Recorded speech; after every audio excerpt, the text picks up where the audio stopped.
What if the secret to happiness lies not in abundance but in simplicity? This was the essence of Epicurus's philosophy. Epicurus, an ancient Greek philosopher, crafted a philosophy centered on the art of simplicity. But don't be fooled into thinking that simplicity meant deprivation or austerity. Quite the contrary. Epicurus found joy and contentment in life's most basic pleasures. He championed the idea of eliminating unnecessary desires and focusing on the modest, natural pleasures that life readily offers. At the core of Epicurean philosophy are two fascinating concepts: ataraxia, the absence of pain, and aponia, tranquility of the soul. He argued that by ridding ourselves of unnecessary desires and embracing simplicity, we could achieve these states of inner peace and contentment. Imagine relishing a humble meal with friends, delighting in a captivating conversation, or finding pleasure in a leisurely stroll through nature's splendor. This is the simplicity Epicurus urged us to seek. But his philosophy wasn't just an instruction manual for enjoying life's simple pleasures. It was also a profound reflection on what truly brings happiness. Epicurus encouraged us to take a step back, reflect, and understand the true sources of our joy. He challenged us to question whether the relentless pursuit of wealth or status genuinely brings happiness or simply fuels anxiety and discontent. Through understanding and appreciating simple pleasures, Epicurus believed, we could liberate ourselves from the stresses and anxieties that often accompany the pursuit of material wealth. In essence, simplicity becomes not just a lifestyle, but a path to a more fulfilling, sustainable form of happiness. Epicurus's philosophy may be ancient, but its relevance is timeless. In a world consumed by consumerism and the relentless pursuit of more, the wisdom of Epicurus serves as a gentle reminder that sometimes less is truly more. In the eyes of Epicurus, a simple life, free of unnecessary desires, is the path to true happiness. How we react to adversity defines who we are. This was the core belief of Seneca, a Stoic philosopher. Born into a time of political turmoil, Seneca found solace in the philosophy of Stoicism, a school of thought that encourages inner peace through the cultivation of virtue and resilience. Seneca's philosophy was built around the idea of resilience, the capacity to recover from difficulties and maintain one's composure in the face of adversity. For him, the trials and tribulations of life were not merely obstacles to be overcome, but lessons to be learned and opportunities for growth. Central to Seneca's philosophy was the concept of virtue as the sole good. He believed that the only true good in life was a virtuous character, a character that could withstand the inevitable challenges that life throws our way. Such a character, according to Seneca, was built on the pillars of self-control, wisdom, and courage. Self-control, for Seneca, was about mastering one's desires and impulses, about not being swayed by the whims of fortune. Wisdom was about understanding the nature of life and the universe, about seeing the world as it is, not as we want it to be.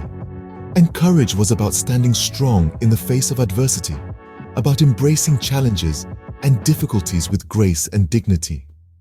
But Seneca's philosophy was not just about theory, he lived it. His life, marked by political exile and the challenges of serving under the unpredictable Emperor Nero, was a testament to his philosophy. He faced his trials with stoic calm and dignity, transforming them into opportunities for wisdom and growth.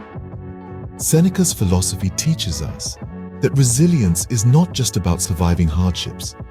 It's about using them as stepping stones to wisdom and personal growth. It's about transforming adversity into opportunity, about turning trials into triumphs. It's about realizing that we are not defined by what happens to us, but by how we respond to it. For Seneca, resilience wasn't just about surviving hardships.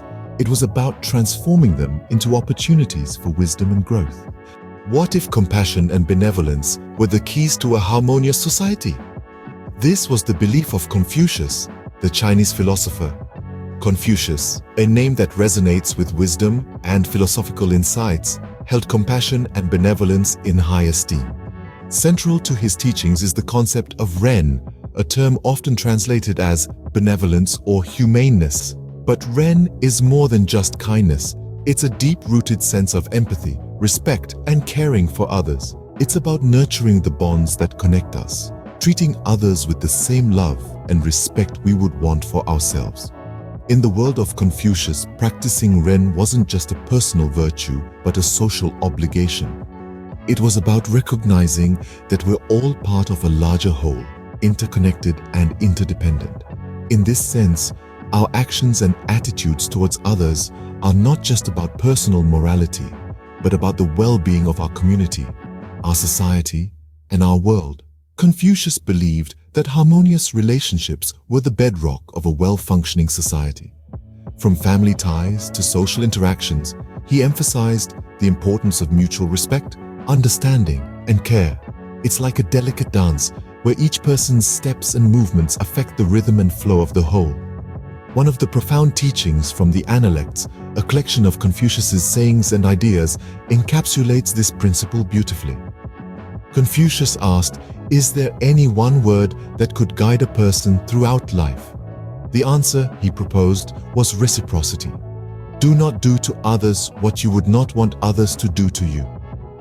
This notion resonates with the golden rule found in many cultures and religions, emphasizing empathy and consideration for others. But what's so powerful about this idea is that it's not just about avoiding causing harm.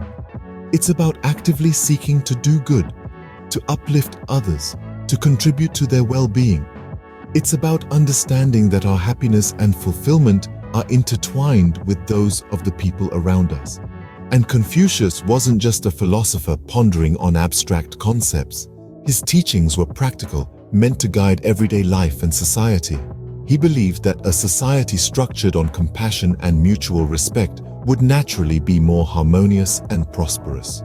He saw compassion not just as a personal virtue, but as a catalyst for social harmony and collective prosperity.